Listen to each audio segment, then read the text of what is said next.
Hi, this is Kate Quinn of FabriKated Quilts, and I've had some requests from different people to show some of the embellishments I like to use in ruler work quilting. So I do a lot of ruler work education, but I think ruler work is also a great format for putting fun fills inside of things. It's kind of like the ruler is the coloring outside the lines when you were a kid, where you would outline all of the items on the coloring page, and then you'd color them in.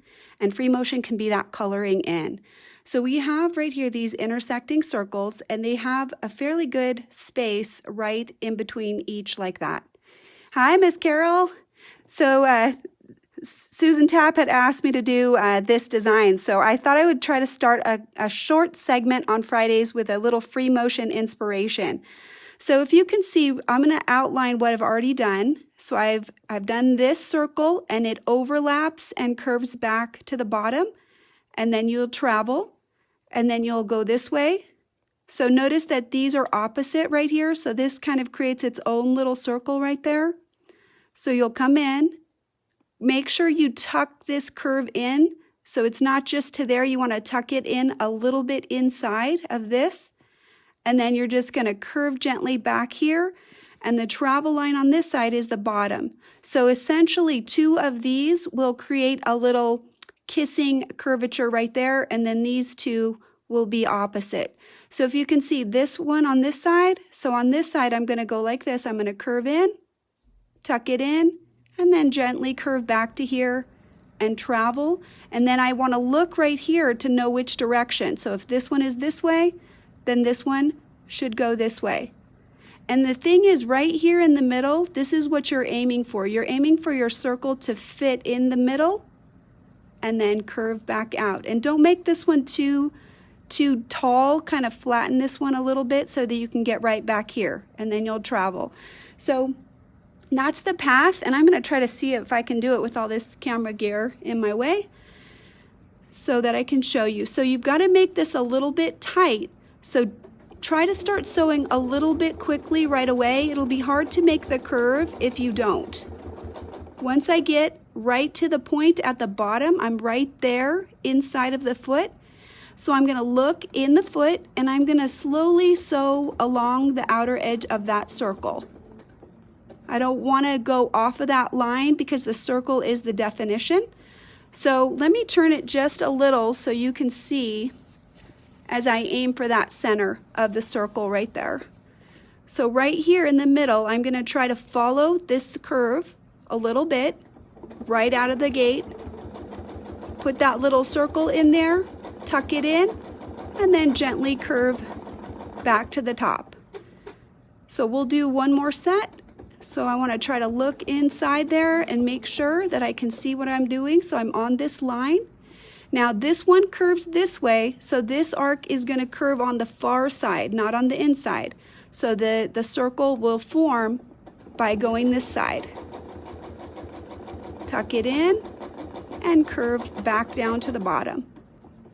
And then we'll follow it. Okay, now this one is on this side, so I need to go on the far side for this other one. Let's see. Try to make it nice and round, tuck it in, and then curve back. That one's a little wonky. He didn't get enough curvature, so I want you to look at it just so you can know. See how this one really kind of has a nice curve to it, and this one too? So he doesn't. So right at the point there, he needs to be tucked in a little bit further down so that I can arc up a little bit more. Now I won't rip that out because once I have all of these in, it'll look fine, but that's what I mean about tucking it in. So if you look at that, notice that that is not all the way like a curly Q. He needs to go further. So when I do my next ones, I want to go ahead and look for that and make sure that I have enough curvature as I go. So let's see, we'll try to do one more. So this one curves on the outside, so this one will curve this way.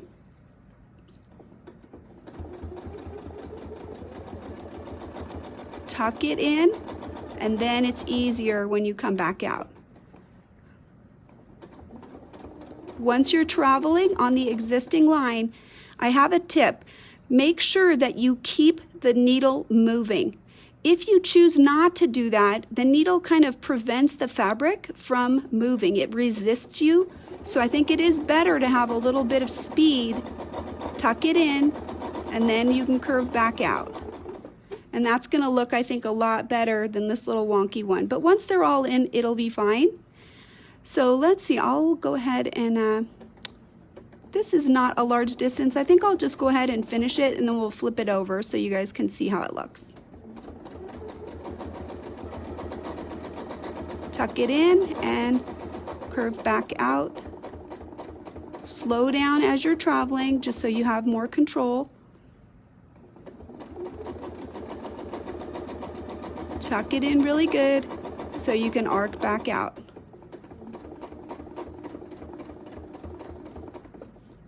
Now this thread is still the same 40 weight that I used when I made this, so it's not a lot of extra double stitching. Oh, my bobbin's beeping at me, but we're just gonna keep going.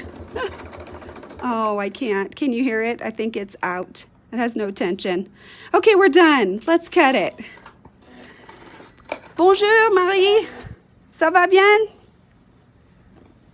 Hi, Lillian. Let's flip it over so we can get a little look-see on it.